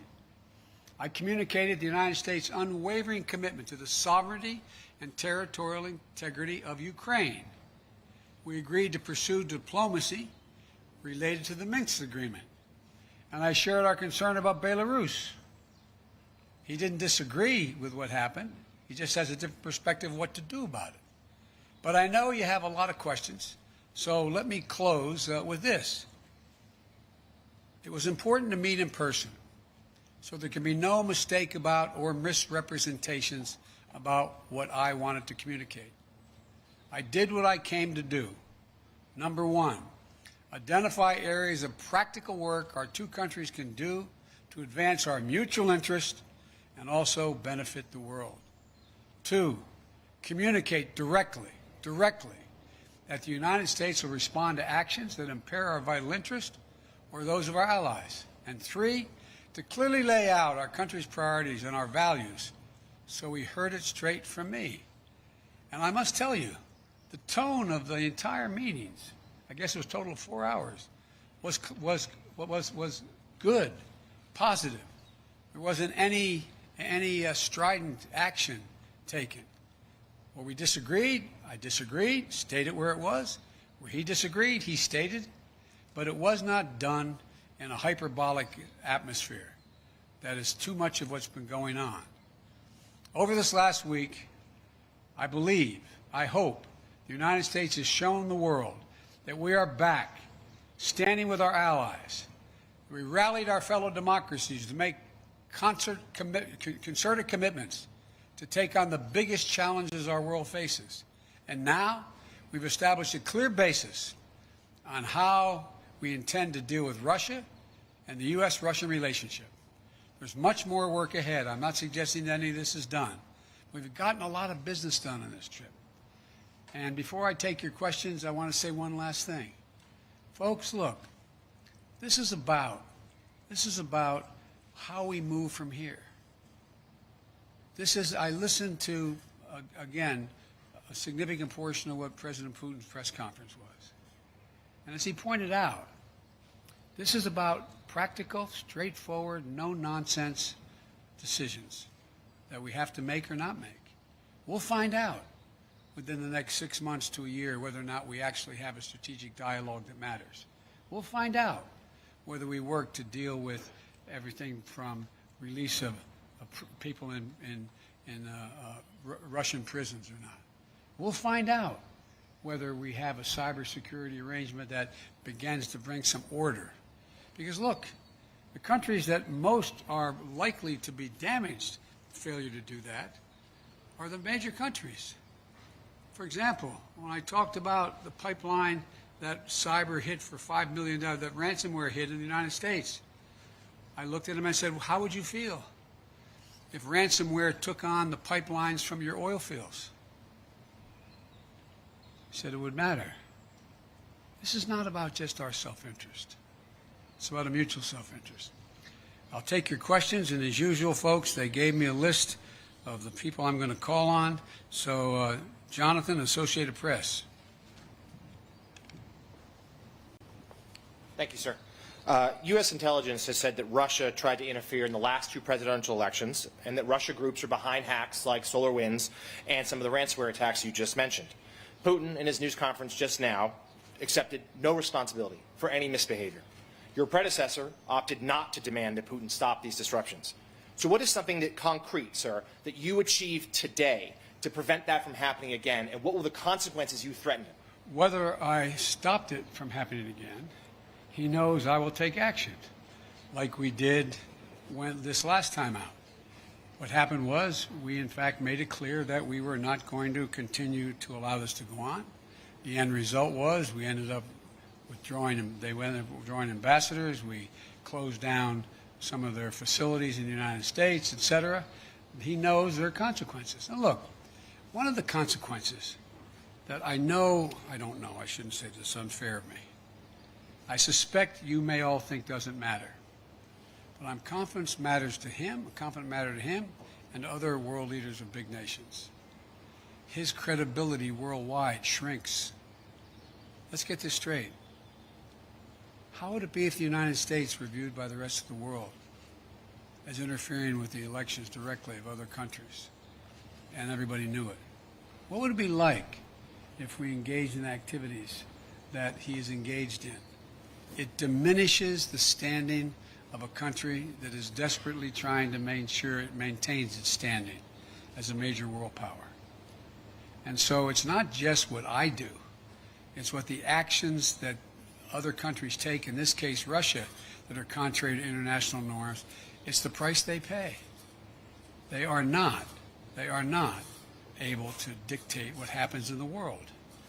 There are other nations of significant consequence, i.e. the United States of America being one of them. Mr. President, just a quick follow on the same theme of consequences. You said just now that you spoke to him a lot about human rights. What do you say would happen if opposition leader Alexei Navalny dies? I made it clear to him that I believe the consequences of that would be devastating for Russia. I'll go back to the same point. What do you think happens when he's saying it's not about hurting Navalny, all the stuff he says to rationalize the treatment of Navalny, and then he dies in prison? I pointed out to him that it matters a great deal when a country, in fact, and they asked me why I thought it was important to continue to have problems with the president of Syria. I said because there's a violation of international norm. It's called the Chemical Weapons Treaty. Can't be trusted. It's about trust. It's about their ability to influence other nations in a positive way. Look, would you like to trade our economy for Russia's economy? Would you like to trade? And by the way, we talked about trade. I don't have any problem with doing business with Russia as long as they do it based on international norms. It's in our interest to see the Russian people do well economically. I don't have a problem with that. But if they do not act according to international norms, then guess what? That won't happen with us. It will not happen with other nations. And he kind of talked about that, didn't he, today? About how the need to reach out to other countries to invest in Russia. They won't, as long as they are convinced that, in fact, the violations, for example, the American businessman who was in house arrest, and I pointed out, you want to get American business to invest, let him go. Change the dynamic. Because American businessmen, we're ready to show up. They don't want to hang around in Moscow. Look, guys, I know we make foreign policy out to be this great, great skill that somehow is sort of like a secret code. All foreign policies is a logical extension of personal relationships. It's the way human nature functions. And understand, when you run a country that does not abide by international norms, and yet you need those international norms to be somehow managed so that you can participate in the benefits that flow from them, it hurts you. That's not a satisfying answer. Biden said he'd invade Russia. It's not, By the way, that was a joke. That's not true. But my generic point is, it is more complicated than that. David Sanger. I thought I just saw David. There he is. Thank you, Mr. President. In the run-up to this discussion, there's been a lot of talk about the two countries spilling down into a Cold War. And I'm wondering if there was anything that you emerged from in the discussion that made you think that he... With your permission, I'm going to take my coat off. The sun is hot. Anything that would make you think that Mr. Putin has decided to move away from his fundamental role as a disruptor, particularly a disruptor of NATO and the United States.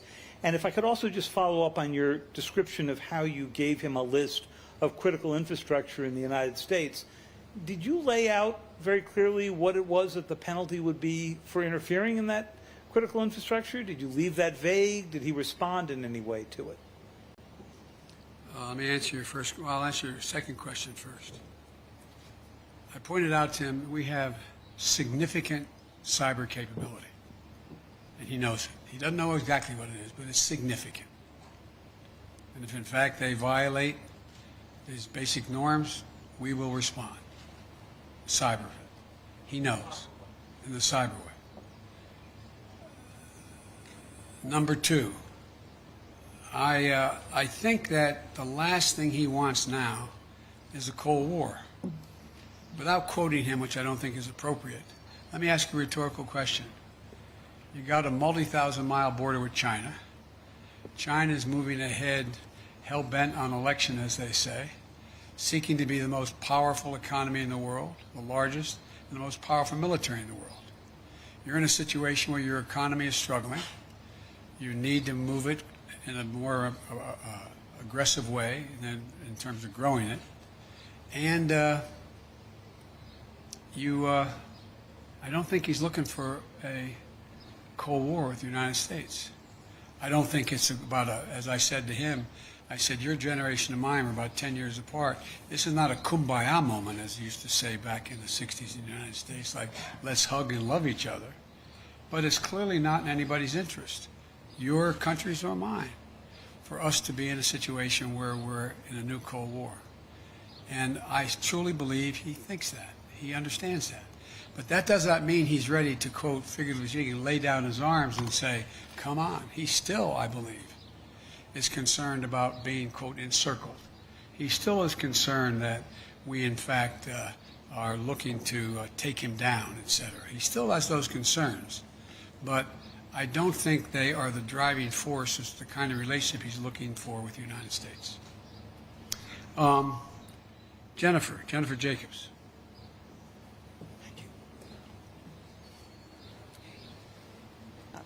Thank you, Mr. President. Is there a particular reason why the summit lasted only about 3 hours? We know you had maybe allotted 4 to 5 hours. Was there any reason it ran shorter? Also, President Putin said that there were no threats or scare tactics issued. Do you agree with that assessment, that there were no threats or scare tactics? Yes. And also, did you touch on Afghanistan and the safe withdrawal of troops? Yes, and yes. Let me go back to the first part. The reason it didn't go longer is when the last time two heads of state have spent over 2 hours in direct conversation across the table, going into excruciating detail. You may know of time, I don't. I can't think of one. So we didn't need, as we got through, when we brought in the larger group, our defense, our intelligence, and our foreign, well, my foreign minister wasn't foreign minister, my Secretary of State was with me the whole time. Our ambassador, etc. We brought everybody in.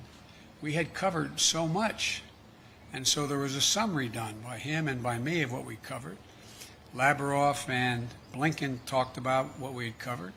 We raised things that required more amplification or made sure we didn't have any misunderstandings. And so it was kind of after 2 hours there, we looked at each other like, okay, what next? What is going to happen next is we're going to be able to look back, look ahead in 3 to 6 months and say, did the things we agreed to sit down and try to work out, did it work? Are we closer to a major strategic stability talks and progress? Are we further along in terms of and go down the line? That's going to be the test. I'm not sitting here saying because the President and I agreed that we would do these things, that all of a sudden it's going to work. I'm not saying that. What I'm saying is I think there's a genuine prospect to significantly improve the relations between our two countries without us giving up a single solitary thing based on principle and our values. No, there were no threats. There were, as a matter of fact, I heard he quoted my mom and quoted other people today. It was very, as we say, which will shock you coming from me, somewhat colloquial. And we talked about basic fundamental things. And you know how I am. I explain things based on personal basis. What happens if, for example. And so there were no threats, just simple assertions made, and no, well, if you do that, then we'll do this, with anything I said. It was just letting him know where I stood, what I thought we could accomplish together, and what, in fact, if there were violations of American sovereignty, what we would do.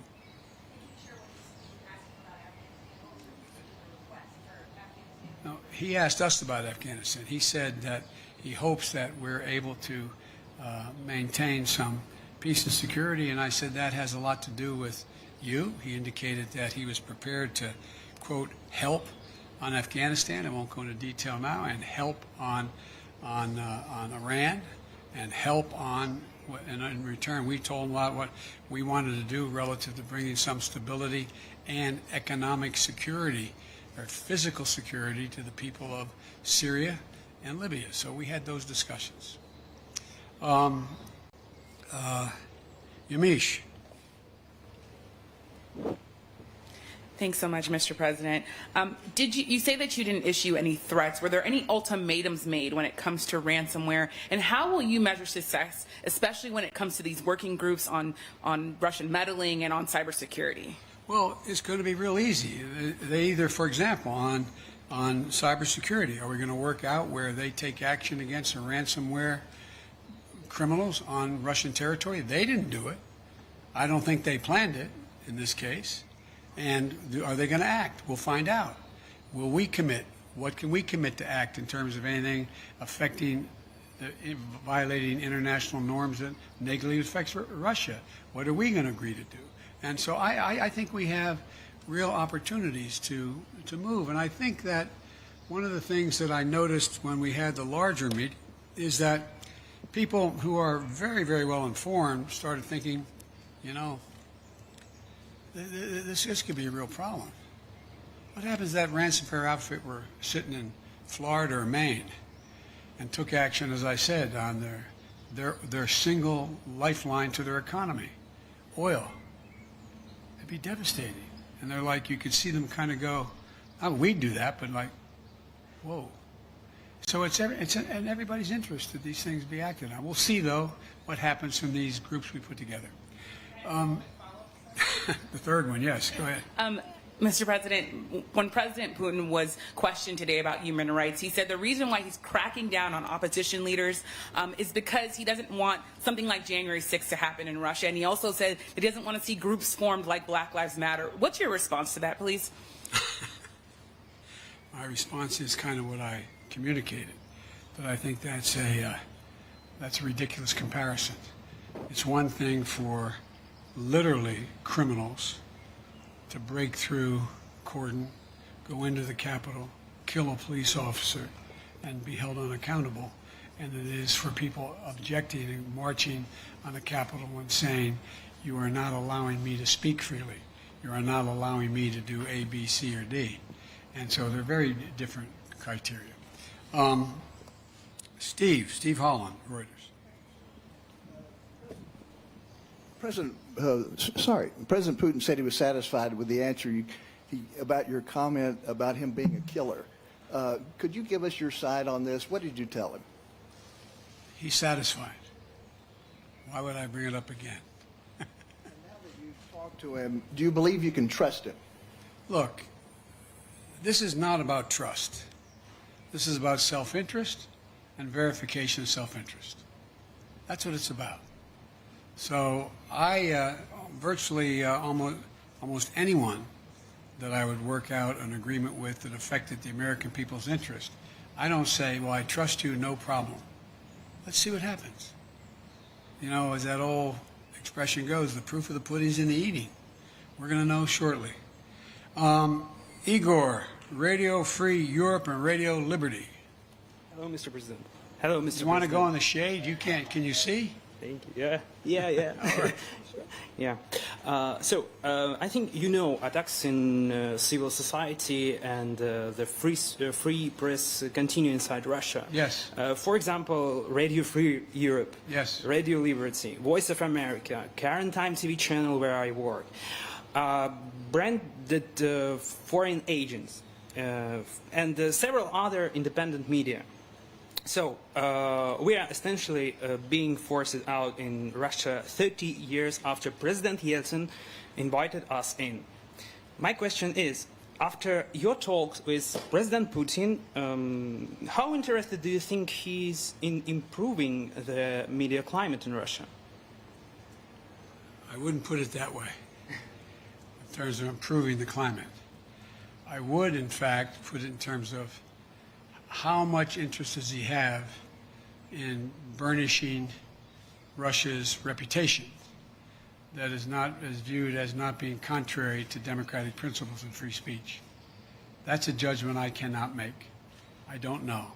But it's not because I think he's interested in changing the nature of a closed society or closed government's actions relative to what he thinks is the right of government to do what it does.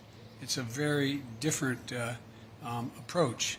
You know, there's a couple of really good biographies. I told him I read most everything he's written and the speeches he's made, and I've read a couple of very good biographies, which many of you have as well. And I think, and I pointed out to him, that Russia had an opportunity, that brief shining moment after Gorbachev and after things began to change drastically, to actually generate a democratic government. But what happened was it failed, and there was a great race among Russian intellectuals to determine what form of government would they choose and how would they choose it. And based on what I believe Mr. Putin decided was that Russia has always been a major international power when it's been totally united as a Russian state, not based on ideology, whether it was going back to Tsar and commissars straight through to the revolution, the Russian Revolution, and to where they are today. And I think that it's clear to me, and I've said it, that I think he decided that the way for Russia to be able to sustain itself as a great, quote, great power is to, in fact, unite the Russian people on just the strength of the government. The government controls, not necessarily ideologically, but the government. And I think that's the choice that was made. I think I'm not going to second guess whether it could have been fundamentally different, but I do think it does not lend itself to Russia maintaining itself as one of the great powers in the world.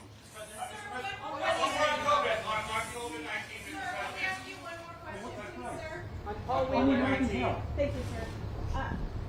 Did military response ever come up in this conversation today? Did you, in terms of the red lines that you laid down, is military response an option for a ransomware attack? And President Putin had called you in his press conference an experienced person. You famously told him he didn't have a soul. Do you now have a deeper understanding of him after this meeting? Thank you very much. But on the military response, sir? No, we didn't talk about military response. In the spirit, Mr. President, of you saying that there is no substitute for face-to-face dialogue, and also with what you said at NATO, that the biggest problems right now are Russia and China. You've spoken many times about how you have spent perhaps more time with President Xi than any other world leader. So is there going to become a time where you might call him, old friend to old friend, and ask him to open up China to the World Health Organization investigators who are trying to get to the bottom of COVID-19? Let's get something straight. We know each other well. We're not old friends. It's just pure business. So I guess my question would be, you've said that you were going to press China. You signed on to the G7 communique that said the G7 were calling on China to open up, to let the investigators in. But China basically says they don't want to be interfered with anymore. So what happens now?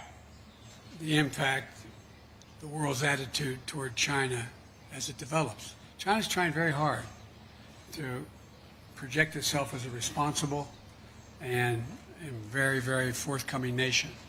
That they are trying very hard to talk about how they're taking and helping the world in terms of COVID-19 and vaccines, and they're trying very hard.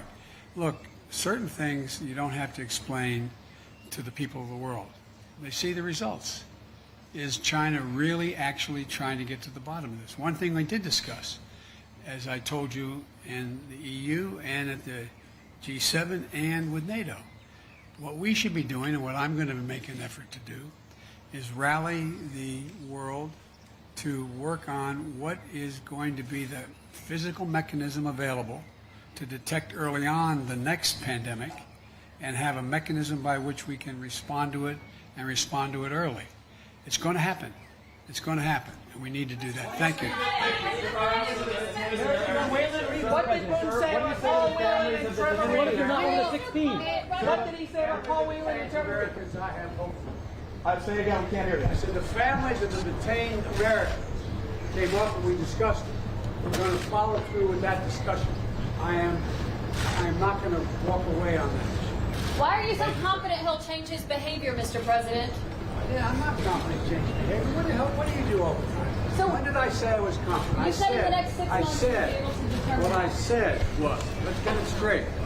I said what will change their behavior is that the rest of the world reacts to them and it diminishes their standing in the world.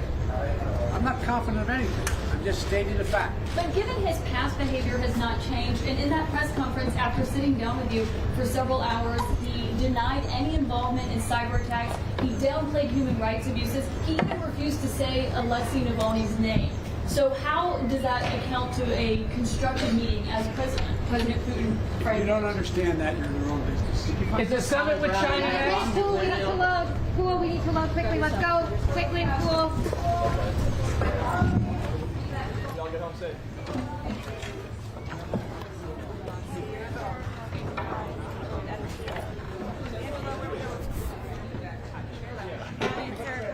Hey, Never helped me with basketball. Might as well help with something.